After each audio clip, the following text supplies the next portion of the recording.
Art Osborne, born in 1950, you can do the math, here in Sault Ste. Marie.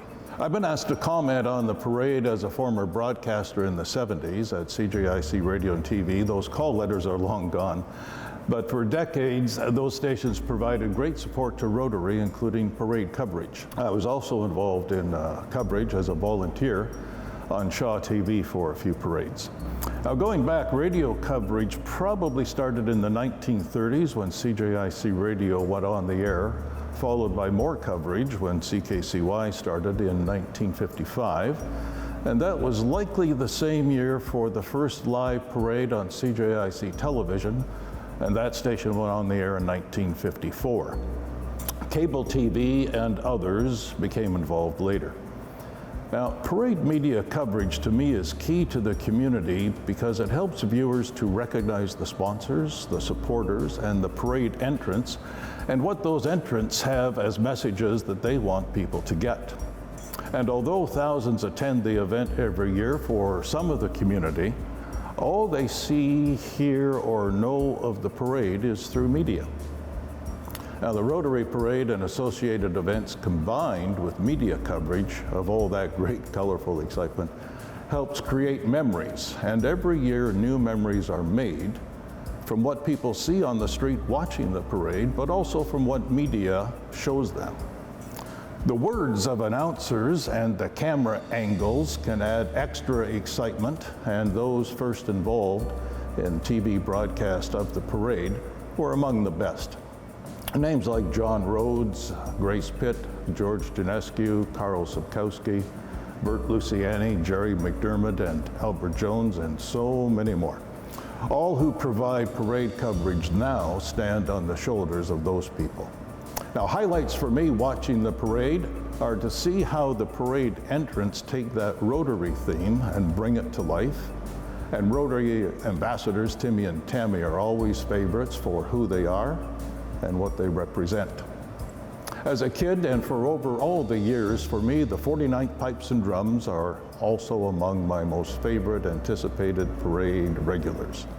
Thanks to those now involved in bringing the parade to their audiences and capturing it for history, and thank you to Rotary for all the past parades, the one to come, and all of the memories that they all give us. But in terms of coverage of parades, it was a massive production, as I recall. There'd be, maybe a couple of dozen people involved. That included people in the art department that had to make the art cards, all the technicians, all the announce staff, all the camera people, all the producers, all the directors. And the technology then was pretty rudimentary. What is really fun is when sometimes the material doesn't quite match the parade that's in front of you, because somebody got ahead of somebody, or a piece of paper got under another piece of paper. I got to work with a Rotarian, and my job was to do the play-by-play, kind of announce the entrants, talk a little bit about them, and then hand that over to the Rotarian, who would do the color commentary and read those pages of information.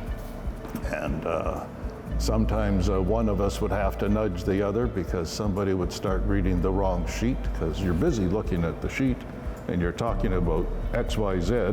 Meantime, ABC's going by in front of you, and the audience, that's what the audience is seeing, and you're talking about something else. So you got to backpedal and get out of that somehow. It's always all good fun in front of the camera and behind the camera too. Camera people such as the one we have today are always laughing and really creating a bit of a scene for us to deal with, which is always appreciated, by the way. So all good fun. And in fact, where we are now, as I think about it, the museum, that wall over there is right next to Lawrence Drugstore, what used to be, and there's that small space in between. And in the days of basic technology, the camera cable had to go from in front on Queen Street down that laneway into the station and be plugged into the equipment to make the broadcast possible. The wire was not just a wire, it was more like the size of a large fire hose, and the camera was this kind of camera.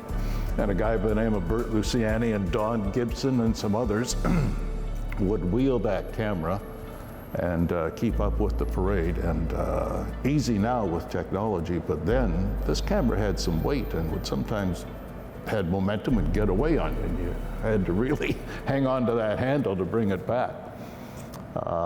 Those were the days that the announce staff particularly, I mentioned some of their names, were hugely involved in the community, and when a float would go by, those folks would know everything there is to know about the people on the float because they already had a relationship with them through interviews or community events and things like that, so they could almost identify everyone on the float by name and talk about it. So it was a pretty magical moment in those days, and frankly rather unique in Canada for a smallish TV station in Sault Ste. Marie to embark in such a large production as coverage of a huge parade.